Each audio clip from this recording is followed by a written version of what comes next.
YouTube. So today I'm going to bring you something a little bit different. There's a lot of the bigger YouTube sites I follow that have a lot of motorcycle content, and lately there's been all of this hype about these helmets called Ruroc helmets, R-U-R-O-C. And I was very intrigued by this helmet. Nice looking helmet, great graphics on it. These guys are saying that they're great. They're super light. I'm always looking for a light helmet to use for my motovlog setup. So I did a little bit of research. So I did a tribute to a friend of mine that we lost early this year from a motorcycle accident. He was wearing a half helmet. I got another friend of mine that's still in rehab from a traumatic brain injury received during a motorcycle accident. In my past, I have raced motocross, I've raced hare scrambles, off-road. I've also road raced for several years with a couple of different clubs, including the AMA. And we've always required Snell-approved helmets. Now, let's talk about safety standards and helmets. DOT safety standards. Just about any helmet could be a DOT safety standard helmet because they're self-certified. The company that's making the helmet downloads the standards for the testing, and they are supposed to test their helmets to these standards. And it's a self-certification. They've even got specifics on how they label the helmet. So you can download this document and go by the document, test your helmets, and you can self-certify that the helmet's DOT safety standard approved or whatever. So if you're thinking that's kind of like having the fox in the hen house, well, yeah, it is. Whereas Snell-approved helmets, they need to be approved before the helmet is released to the public, before it goes into manufacture. A company will submit to the Snell Foundation helmets, different sizes that they want to have Snell approved, safety certified, and they are tested by the Snell Foundation, and they either pass or they fail, and if they pass, then they get that Snell decal inside the helmet. The M2020 Standards have just been released, so there's going to be a whole new slew of M2020 Snell-approved helmets. You can get a lot of the M2015, and it's like every 5 years they revise their standards. But that's like the epitome of safety standards for motorcycle helmets. If you reach that standard, you're, top of the line as far as safety standards. And that goes for racing, road racing especially, street helmets. I had a helmet I wore on the street and I raced with it. And when you go through tech inspection, they inspect your helmet. It has to have the Snell decals in them. So, and that's not just motorcycles either. I did some autocross racing, some track days with my Challenger, things like that. You got to have a Snell-approved helmet. So if the racing community wants you to have this Snell-approved helmet, why wouldn't you want that helmet on the street? If you wear a helmet. I'm not preaching here. I'm not saying, you got to wear a full-face helmet and you got to blah, blah. I'm not preaching. That's your choice. Whether you wear a helmet, if you're in a state that requires you to wear a helmet, whether you wear one of those little beanie cap helmets or a full-face Snell-approved helmet. I always wear full-face Snell-approved. Even though I'm riding a big Harley Ultra, I always have my Snell-approved helmet. So, something else I found out while I was doing this research, and that's 40% of the DOT safety standard helmets fail an inspection by the NHTSA, which is the National Highway Traffic Safety Administration. So they will go out and randomly grab these helmets and test them. 40% fail. And there's actually a database online that you can look this stuff up. It's crazy. I just found this stuff, and it boggled my mind. So DOT standards FMVSS 218 is the standard. So let me bring up this website with their database. And what you're going to see here on the database is I'm looking at the 218 FMVSS standard for helmets. Well, the first thing I did was I just scrolled through here. This is 2019. So I scroll through and I see most of the helmet manufacturers. And you limit your search by year, 2019.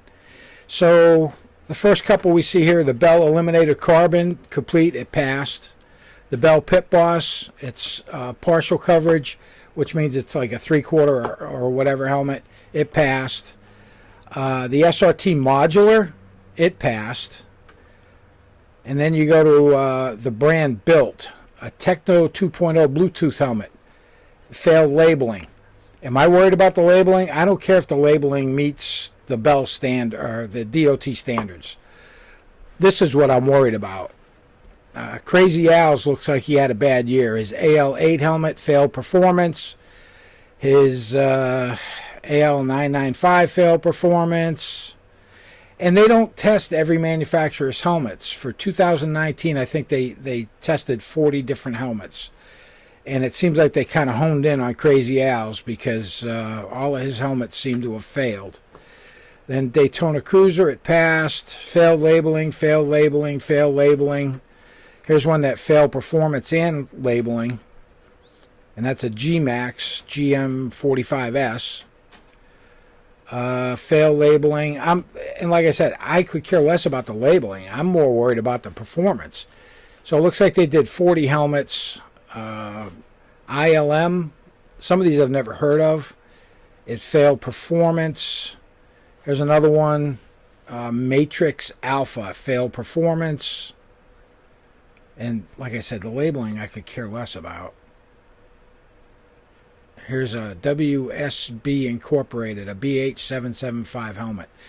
And I've looked up some of these models on the internet, and they're still out there. They're still being sold, which is crazy. NHTSA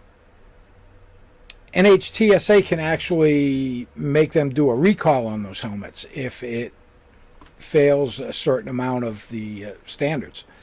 But like I said, it's self-certified by the company. And just by chance, NHTSA may choose their helmet to test it.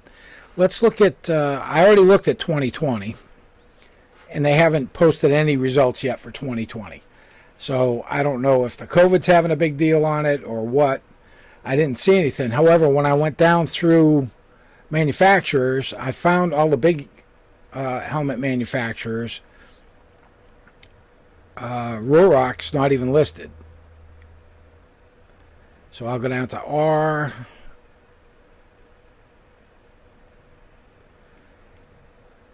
And I don't even see them listed. So I don't know what's up with that. I would think they would be listed if they're a helmet manufacturer here in the U.S. I know they're an overseas company. I don't know if I don't know the ins or outs of that, and I'm not trying to start a battle. But I'm just talking about safety standards.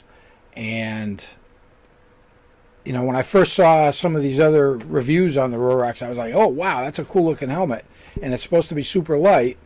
Let me do some research because I won't wear a helmet unless it's Snell approved.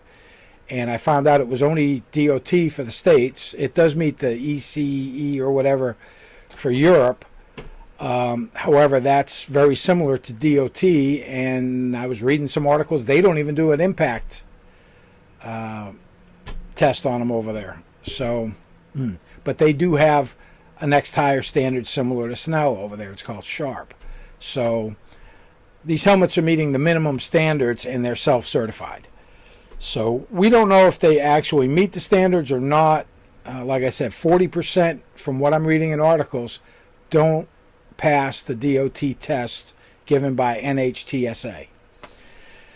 So let's look back to 2018 and see how many they did. And in 2018, they did 22. 2017, they did 35. So it seems like there's no set number of helmets they're going to test every year. And let's see, for 2017, AFX, AGV failed performance. I find that, man, I wore AGV helmets. They were Snell approved, but I wore an AGV helmet back in my road racing days. I wore Shoei, Arai, and AGV. That's unusual. They've got one that failed performance, but it was closed by NHTSA and no action taken, so I don't know. I guess we could look at the test report. A Corey, never heard of them. Badass helmets, failed performance. Badass helmets, failed performance.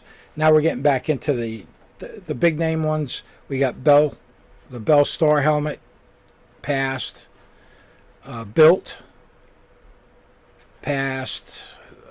Daytona Skull Cap, partial, and it passed. So there are some of the smaller helmets that you can wear that pass. Fly, that's another big. They're really big off-road stuff. Fly, Revolt, passed. Fuel, I haven't seen any of their helmets. Failed performance. Fulmer, it failed labeling. Nobody cares. G-Max, failed performance. It seems like that G-Max helmet has a history now of failing when they get tested. HCI, failed performance. IV2, failed performance. Let's go up and check. We'll go back as far as 2016.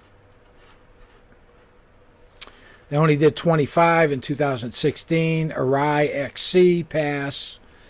Bell RS1, pass. Core, pass. Epic, failed performance. Fuel, failed performance. Failed labeling, don't care. A Lucky 13, I guess it's not so lucky. It failed performance. Masai, failed performance. Failed labeling. That just means I got to go back and relabel them. Outlaw brand, failed performance. Race Quip. That's a big company that sells a lot of racing equipment. And failed performance. Speed and Strength, failed performance. So I guess it's not that strong. Anyway, we get off of that. So I just wanted to put something out there just to let you know that, just because it's got that sticker on it, if you're not well versed in how they get those stickers or what they do to get those DOT stickers, you can look it up on the internet. There's a lot of information out there on what it has to do. And when you look at the DOT standards for testing that these companies are supposed to do when they test their helmets, there's a lot of fancy stuff you got to have. You have to make head forms that are to a certain specification. You have to have all these little testing things for striking the helmet. Do all these companies do it? Well, I'm guessing probably not, since there's an awful lot of failures I saw in just the couple of years we went through. I'd love to see something for 2020, but like I said, because of the pandemic and COVID-19 and all this other crap, probably not really doing a lot right now as far as helmet testing. So anyway, Ruroc, there's a lot of hype about that helmet out there. One of the other things I did notice is it's got some kind of little flip kind of thing here instead of the D-rings. I've never seen a helmet with a Snell sticker on it have anything but D-rings. The double D-rings for the strap. I've never seen a Snell safety approved helmet with anything other than that double D-ring. Just because they don't hold up to the standards of Snell testing. I don't know. Maybe they're going to submit helmets for Snell testing. I would love that, because if I could take that to the track with me, if I could get one of those helmets and use it at the track, I'd buy one, because the guys say they're super light, they're very comfortable, it's a nice looking helmet, they got great graphics. I think that's great. Me personally, the safety standards are a little bit higher on my list than how I look going down the road. So anyway, that's it. Pretty short video. Just wanted to talk a little bit about this because I'm seeing all these videos about Ruroc, and the hype. And they're pretty well-known guys out there that are posting these. And I just wanted to give you a little bit more information on it rather than, here's the helmet, it's great, I love it, it's lightweight, blah, blah, blah. But look into the background. I went on the company's website. Not a lot of information. They don't even have an about screen about the company. They've got an address somewhere overseas and not a whole lot of other information.